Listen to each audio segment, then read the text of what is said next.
Hi, Facebook Live. I'm Sarah Hill. I'm the CEO of Bookstr.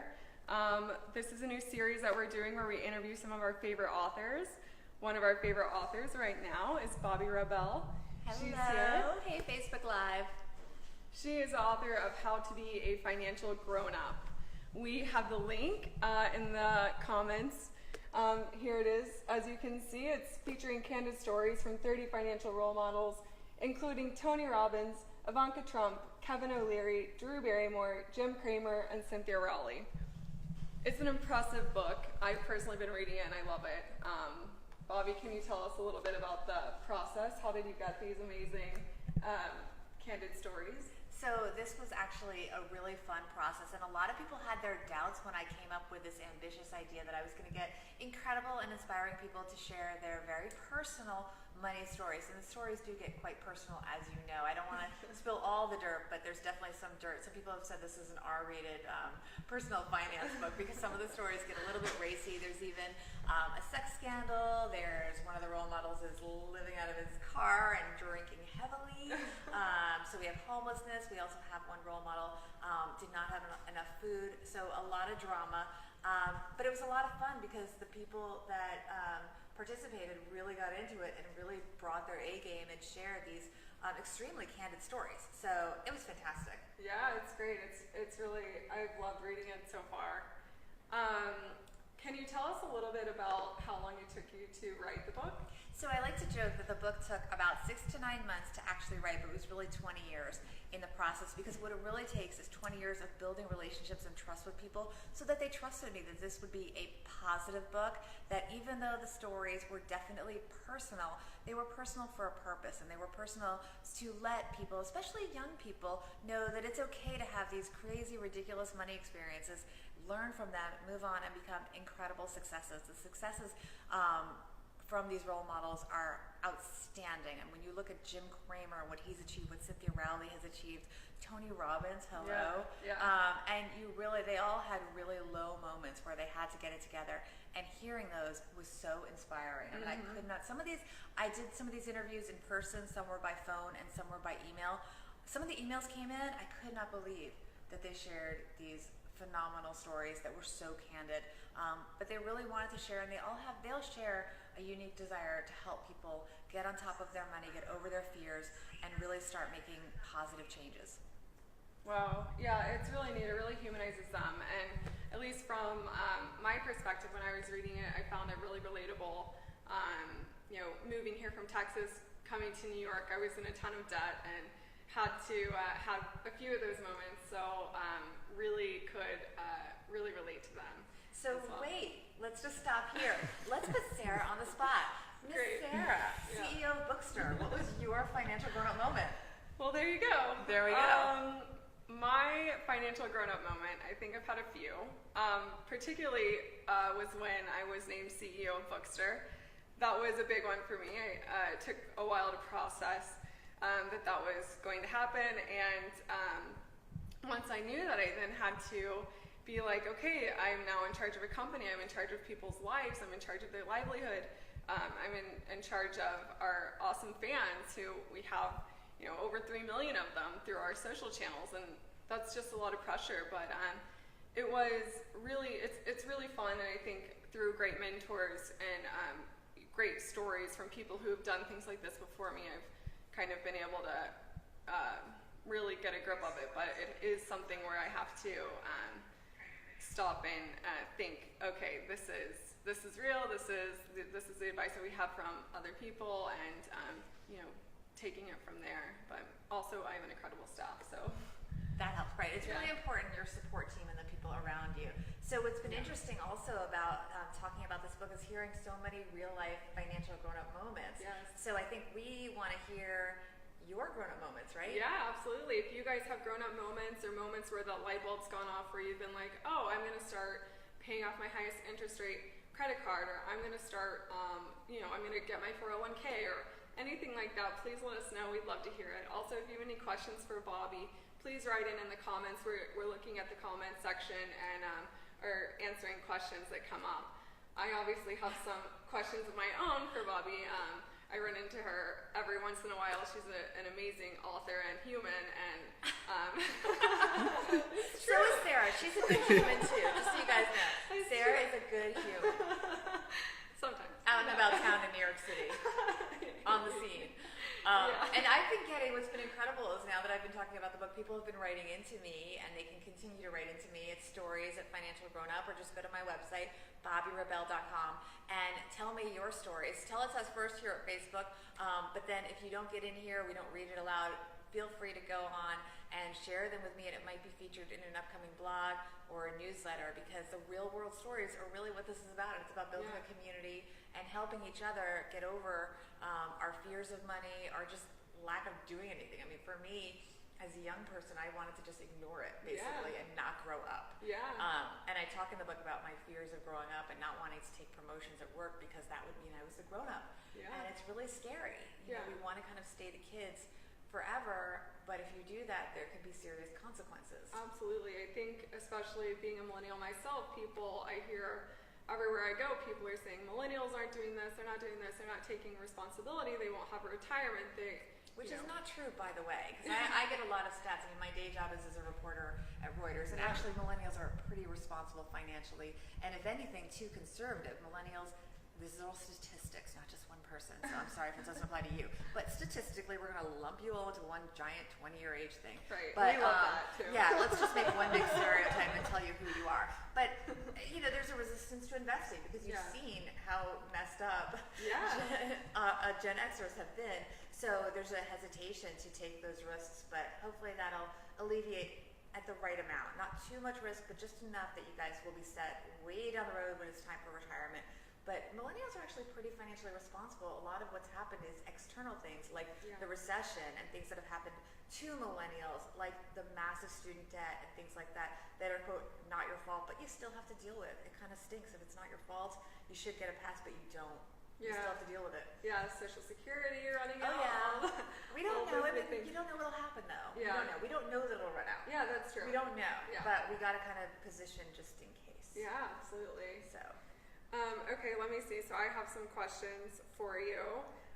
What was the most surprising thing about the publishing process? Oh my goodness. Well, I think what's exciting and surprising is how it's changing right now, because you have the traditional publishers. Most of them are run by extraordinary people, and I was so impressed with the people that I spoke with. And I did have an agent in this process, so I wasn't necessarily dealing with everyone directly.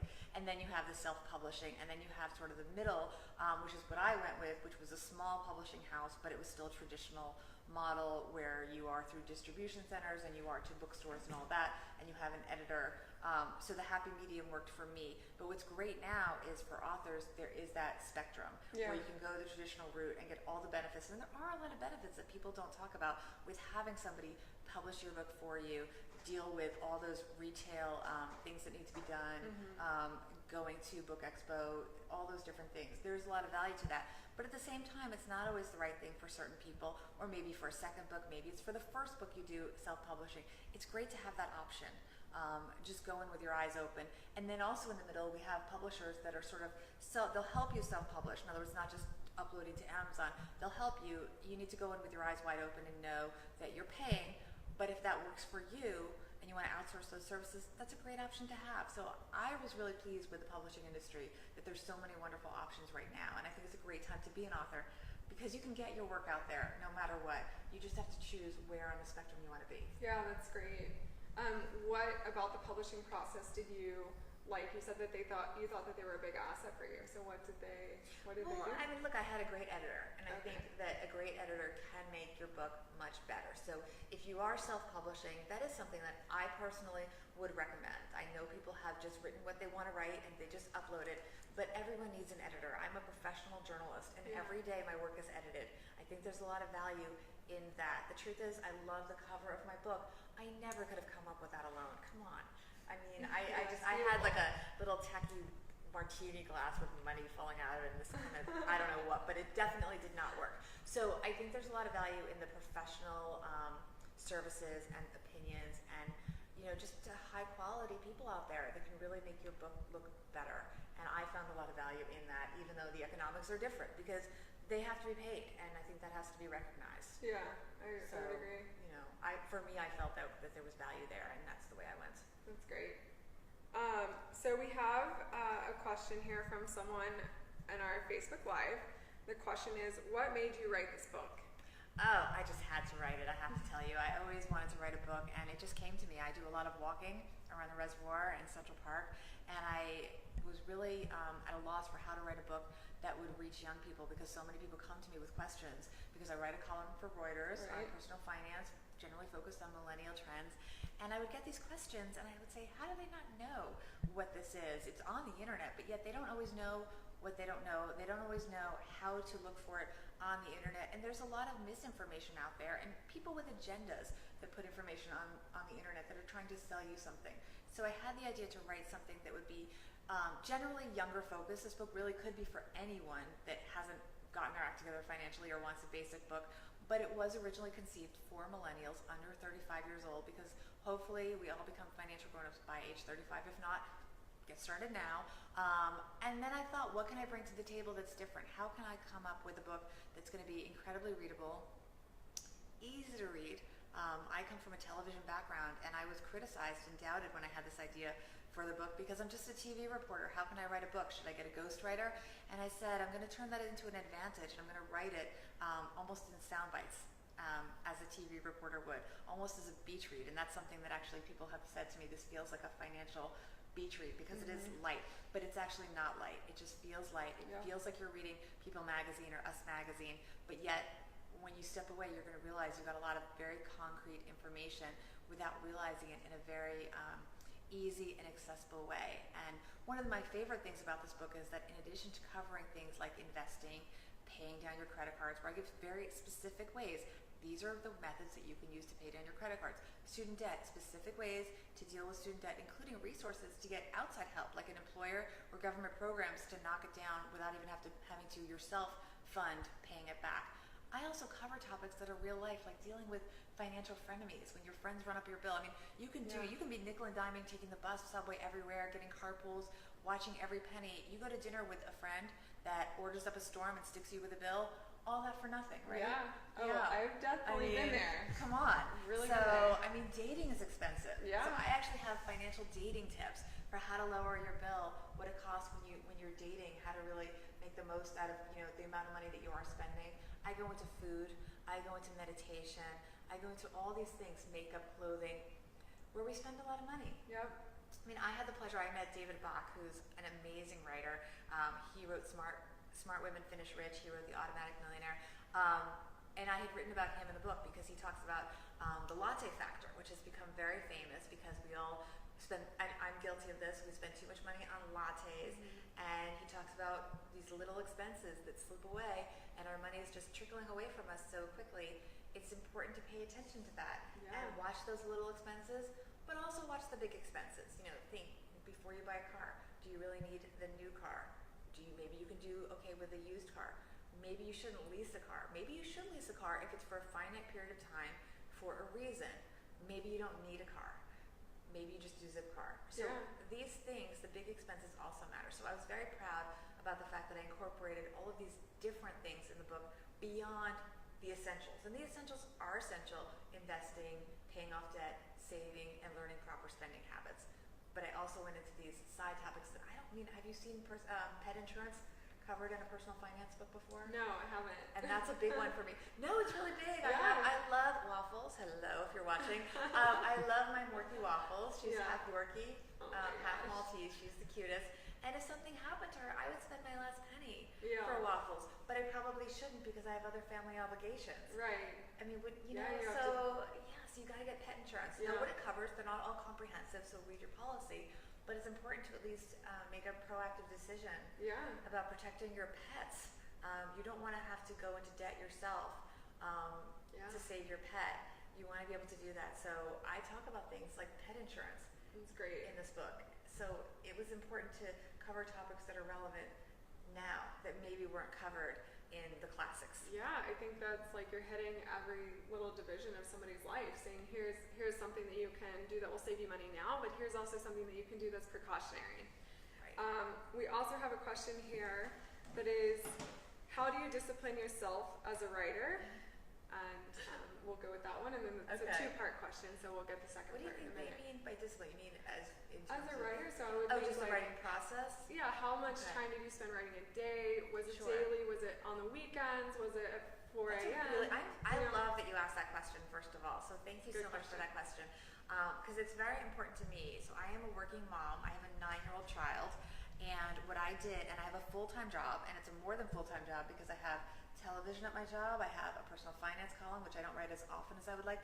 And I do Facebook Lives as part of my job. So I'm pretty busy at work. And I have other side hustles too, which we won't even go down that road. But what I did is I would drop my son off every morning at 7:45 at school. And then I would go from 8 a.m. to 9:45 a.m. and write at a coffee shop. I would switch up locations, but Whole Foods, libraries that would open early, coffee shops, etc. I would just sit there for a focused hour and 45 minutes, and I would write, or I would be emailing and trying to get interviews with the various role models and experts. We also have a number of experts in the book, which is important to kind of try to put the book together. So basically every day, every weekday, from 8 a.m. to 9:45, I was laser focused on this book, and that's how most of it was written. We did have some late nights on the weekends as well, but just having that regular time was really essential. That's great. And then we also have, what is your other routine? So what is your routine? So my routine's been a little bit upended the last few weeks because I've been working promoting the book and actually took some time off from my day job at Reuters because it got so busy. But I'm a big Central Park walker, and if you look at my Instagram, which I'm just starting to do a little bit more of, you'll see a lot of pretty pictures of Central Park. It's my favorite thing to do to calm down, and I walk around there. I get a lot of writing ideas from there, and I kind of stop and always write them down. I also usually stop and do Headspace, which is a meditation app that I like, that I talk about in the book. I think that's really important. It helps me gather my thoughts. It helps me have ideas, and I think that's been really great. So that's the basic thing. And I also have started having friends join me on those walks rather than eating food. I think that's been great because you save money. So I'm not having breakfast with people anymore where you spend money for breakfast, not to mention calories. I now meet them to walk around the Central Park Reservoir, and that's how we have our meetings. And I think that's been really productive and cost effective for me. And from there, I get showered and dressed and go to work at Reuters every day and come home, and then I'm with my family. I love it. Thank you. Okay, let's see what else we've got on here. And again, if you're watching, feel free to write in and send us a question. Bobbi's happy to answer. And if you have questions about Bookstr, if you have questions about how to be a financial grown-up, please let us know. I think that I have a few more questions on here that I'm curious about. I know your book answers this one particularly, but as far as credit cards go, are they a do or a don't? Okay, so credit cards are do the right way, though. So credit cards, you really should have credit cards. And this is something I wrote a column on, that a lot of millennials are not getting credit cards because, well, for a good reason. They've seen what chaos they can cause. So it makes total sense that you would be cautious about getting a credit card. But you do need to establish credit because as you get older, you may need that credit and that history to get other larger purchases that you want. For example, when you go to get a mortgage, you really will do a lot better. In fact, you probably won't be able to get a mortgage at all unless you have a credit score. So you've got to establish a credit score, And one of the ways to do that is by having a credit card. Fortunately, the law has changed and they are not recruiting on campuses in the way that they used to, where they used to give away. And it's shocking to me. I love NerdWallet. I interviewed somebody from NerdWallet, and he admitted opening a credit card account because they gave him a Subway sandwich. Yeah. So this stuff used to go on. Like they would just bribe you with a Frisbee or something. Or a pizza. Oh, sure. Yeah, I have a knew slice of pizza and open up. Yeah. I mean, so they can't do that anymore. So that's helping people at least be more thoughtful when they open up a credit card. But you should open up a credit card before you need it. Very often you will need your parents to co-sign. We recently did this with my stepdaughter who's 20. Okay. And we wanted to make sure that she had properly established credit. She's very financially responsible, but she basically attached to our credit card with a limited amount of flexibility, limited amount of spending. Yep. And that way she can establish her credit, and we trust her. Yeah. I should say that. And then when she needs to have that credit score, she'll have it. Yeah. So you need to do this before you need to do this, if Yeah. that makes sense. Get on it, have that, and that way when maybe you want to buy a car or whatever it is later in life, you've established yourself as a financially responsible person. Even sometimes for job interviews, they will pull up I don't know if they're supposed to or allowed to, but they will. do. Yeah. They do. So you've got to get that credit score, and that's why you have to have a credit card. One of the biggest favors that my dad did me when I was in high school,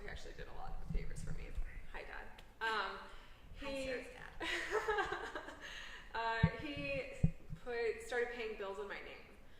So when he did that, Interesting. yeah, isn't that really Yeah. interesting? So he started doing that and it built up my credit. So then I went to go do an internship after college, and I already had a credit built up. And so because of that, I was able to do an internship because internships So cool. don't really, especially then, didn't Right. pay. So Yeah, it I was did really a lot nice. of unpaid internships, Yeah. by the way, if Me anyone's too. watching that is thinking about that. I mean, if it's going to achieve your career goals, if it's going to get you where you need to go, it's something worth thinking about. But Yeah. more are paid these days Yeah, than they used to are. be. I think that there's some recognition that there's a lot of real work going on with interns and that we need to pay them. So that's Yeah. ideal. But in some glamour industries, Yeah. they don't always pay. Okay, we have another question. Thank you for the questions. Feel free to keep sending in questions. This one's a good one. What do you think is the number one downfall that young people need to avoid? Oh boy. Well, obviously, I think just losing control of your finances, whether that's credit card debt or student debt, you just need to be thoughtful about it. So if you have student debt, let's say Yeah. from undergrad, and I get this question a lot. So I have student debt from undergrad, but I know the best thing for my career is to go to graduate school, but that's going to be more debt. So Right. is that stupid? Well, you have to be thoughtful about it. You have to think through what is the graduate degree going to do for my career, and is it worth piling on this much more debt? Because even though they will stop forcing you to make your student debt payments from the first round, it doesn't go away, and you're almost always still being charged interest. So it's a pause in payments, not an interest, and the debt is going nowhere. So that idea of the downward spiral, I think, is very dangerous. I recently interviewed somebody that will graduate law school, and it's a very good law school. I believe it was Georgetown. Okay. But it was a real good law school, maybe GW. Anyway, the point is, she's going, and that's great, but she's going to graduate with $300,000 in debt. Right. So that's a ton of money. Yeah. And she's a little bit freaked out about it, and so that's something she just needs to be very cognizant about. And really, when she graduates, she needs to not go do that pro bono job. Right. She needs to go, even if she doesn't want to do it, she needs to get the highest paying, fancy white shoe law firm job that she can do and work, those crazy hours and just knock down that debt for a few years. Yeah. Even if later in life she wants to do some kind of law that's more socially oriented, she needs to just go for the money. So when you're doing something like that, thinking about graduate school on top of undergrad or whatever it is where you're going to pile on more debt, think about the outcome. Am I investing in a graduate school that is going to put me in a job that's going to give me enough money to pay it off? You can get these fancy, doctorate degrees, which sound lovely, and it's wonderful for you to have those accomplishments. I don't have a graduate degree. So hats off to you guys. It's a lot of work. I've never been able to pull it off. But be aware what the end game is here. Yeah. Is it going to get you to a job where you can even pay off the debt? And after that, and then you're, for how many years do you want to be paying it back? Do you want to be Oh, paying it yeah. back for 10, 15, 20 years? when you have children potentially that you want to pay for them, and you have all those expenses. Right. So but then life goes on. if you get out of law school and you're making, $200,000, Then it's okay. then it might be worth it. Yeah. Exactly. Exactly. So do the math. I mean, it could be. I think this girl will be fine. 300 is. I can't even get my head around that number. Right. But That's a as long lot. as she gets the right job when she gets out and just hunkers down and knocks a lot of it off in the next 5 years, she'll be fine. But if she had gotten a master's in a low-paying field, and I'm not going to name fields, but low-paying fields where you're getting $50,000 or not even six figures out of there, and you may not have a way to live at home or live with a lot of roommates, and you've got your daily expenses, you're going to have a really tough time paying down that debt. So it needs to be a thoughtful decision before you take on additional debt. So what about, and this is really important, especially for being the CEO of a startup, how important is, and this is a question from our viewers, so thank you. How important is retirement planning if you're under 30? It is the most important time to be paying attention to retirement planning. It was more important at that time than any other age because of the time value of compounding your money. So I, for example, in my very first job at CNBC, felt I was making not enough money to contribute to retirement. I was making $20,000, putting it out there. And the HR woman, who was lovely, said, I don't care what you say. I'm filling out the form. You're going to sign it. We match 6%. You're putting in at least 6%. Yeah. Sarah, that money is still there. It has grown like you wouldn't believe. Oh, that's smart. And I'm very far away from retiring. And so that was so valuable. So if you start putting in money in your 20s and just do nothing, just keep putting in whatever percent, put it in at the minimum what your company is matching. Or if you're not in a company, open that IRA or whatever individual account you need to open, get it going. Get it invested. Just throw it in an index fund or go with one of the robo-advisors. In my book, I have Betterment, I have Wealthfront. Goalbean is another great place to start investing. Put it there, automate it. So if I put in 6%, I didn't stay there very long in the end, but I now have this set up at Reuters where every year it adds a percent until you max out.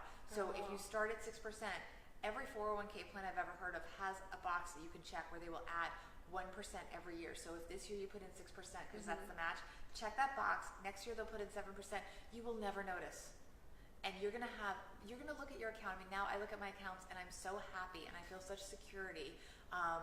A couple decades later, that I have that money there. It's still growing for me. Yeah. It's still growing. Watch the fees with a 401k. If your 401k fees are a little bit high, talk to your employer about that. Watch the fees in your individual mutual funds that you choose within the 401k and know what you're getting, because those fees can really take away. But you got to get started. Yeah. Even if you balance, split what you're paying back your student debt and what your 401k or retirement savings is. Do the retirement savings also. If you have to split those payments, that's fine. But in addition to paying down student debt, don't wait till you pay down your student debt, I guess is what I'm saying. Yeah. If you think it's going to take you to 30 to pay down your student debt, take half of that student debt payback money and be putting it into retirement, because the time value goes away. Yeah. And time is the best asset you have right now. That's great. You talk about I'm that. very passionate about it. It's awesome. I think that, Millennials, I wish I would have read this book earlier. I wish I would have known this sooner. Yeah, you say like the number one. Yeah, go ahead. Yeah, you say one of the things that you definitely shouldn't do, and I was guilty of this, but I was in a really desperate situation, is taking money out of your 401k. You did not. I did. Don't do that. I was I was really young. Did you loan yourself the money, or did you actually take it out and pay penalties? No, I took it out. Yeah, it was really dumb. Really bad. So, I didn't know what I was doing. Okay, so if you're that desperate, what you could have done is you could loan yourself the money, which is, again, bad, but not as bad. Yeah. Most 401k plans, you can loan yourself the money, and at least you're paying yourself back. Yeah. But if you take it out, you not only took it out, killed all that savings, but then you paid you paid the taxes and the penalties. Yeah. I mean, it was really bad. I'm very disappointed in Sarah. She's going to redeem herself. I am. She is. Yeah, I am. Yeah, so that I found that really interesting. When I read that, I was like, oh yeah, I definitely done that. So there's Do not do that. all kinds of tidbits of information. Yeah, that's a big don't. But there's all kinds of information like that I found very useful. And a lot of it, some of it I knew, but some of it I didn't know. I think that's something that I hear all the time. It's like, we were never taught this, which is a lame excuse. Well, we don't teach financial literacy in school. I mean, only 17 states even require any financial literacy training, and that doesn't speak to how it's being taught or how effectively. Yeah. So it's just not happening. We don't talk about it in the election at all. Yeah. Even accounting isn't something that's basic. But no, I don't even know accounting, honestly. I mean, I can do my finances, and we have a lot of great online tools. Right. So that's a good thing these days. So you really don't need fully good, but we don't teach that. Yeah. We're not teaching basic. It's like home ec. We're just not teaching. We don't teach ourselves to cook. Yeah. We'd all be healthier if we all know how to cook. True. So very true. I'm trying to think if you guys have any more questions, let me know. I have one or two for you, Bobbi, but other than that, feel free to write in and give us some questions while we have the expert here who can answer them for you. And your own financial grown-up stories, of course. We want to hear your stories. Yeah, absolutely. I think that's important. I think almost everyone's had that moment where you snap out of it and you realize, oh, okay, I'm actually a grown-up now. I have to pay bills, and I'm now responsible for myself, responsible for my livelihood, and responsible for my, whether it's the gym or food or your retirement, all of those things, it falls on you at some point, and there's no wake up one day and it's there. It's a gradual responsibility that you accumulate over time. But send in your stories. What was the website again, the email that you said? Stories at Financial Grownup is where you can email me your personal stories of becoming a financial grownup, or you can just go to my website, BobbiRebell.com. You can sign up for my newsletter, and you can learn more about the book there. And of course, write it. There's a form there. There's a drop down where you can send us your story, your financial grownup story. That's great. And Mary said, totally going to get the book. Great post, Bookstr. So thanks, Mary. Thanks, Mary. And Mary, tell us your financial grown-up story. Yeah, please. All right, let's see what other questions we have here. Which out of all the chapters that you have, which is your favorite? So my favorite is probably the the one about health, which we call, wealth and wellness, because it came about because Alexia Bruet, who's the head of Well Plus Good, gave a very candid story about her battle with cancer and how that shaped her attitude towards money and finances and the importance of being healthy. Because what I don't think we talk about, and this is something that's I think never really been, to my knowledge, in a financial book, is the value of your health. Because if you can't get up and be healthy and go to work, it's really hard to have money. Yeah. Right? If you're not healthy, and obviously things happen in our health situations, as it did with Alexia, that are beyond our control. Yeah. But having the proper health insurance in place, having the right life insurance in place, things like that are really important. So it's so important to pay attention to our health in order to be financially successful and to have all those pieces in place. Even the fact that I went into meditation in the book, and how that can really center you and help you focus on your finances and make deliberate, proactive decisions about how you're going to run your financial life. It's really important. So that would be, if you have to skip everything else, that's one thing that's really unique to the book, that's very special to me, is the importance of placing a lot of emphasis on your health. Yeah, I would agree. I think that there were times when I was first starting out that I was freelancing, and I was like, oh, okay, there was a job I really wanted, and they were like, we can only hire you as a freelance basis, which is actually just growing that entire industry. Oh my goodness, the side hustles and freelancing, that's what it is these days. Yeah, it is. And this was before Obamacare, and I didn't have insurance. I had every advantage in the world, but I couldn't, I didn't have insurance. It was before the 26 rule or something, where if you're 26 and you can stay on your parents. Now you can stay until you're 26, which is great. Yeah, it's a good thing. Yeah, it is a great stopgap.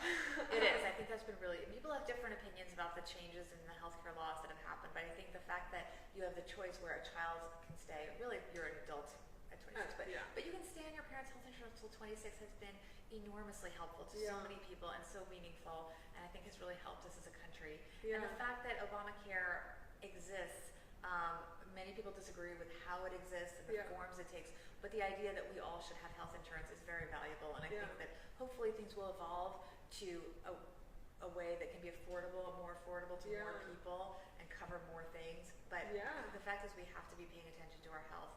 And I even talk about, maybe spend more money on things like exercise, clothing, and classes or gyms or whatever works for you. I just go walking in Central Park a lot. But whatever works for you, maybe instead of getting that luxury handbag, deploy that money into your health. And it could be fancy, those fancy juice drinks or something. I would rather have somebody buy fancy juice drinks for a year and be healthy, as expensive as they are, than buy a Prada bag. If you have that discretionary money, spend it on your health, spend it on your body. Nothing is going to be more important to you being successful and happy in your overall life, which includes finances. Yeah, I agree. I think that's a really great statement that very few people are talking about, is how important that is. It is.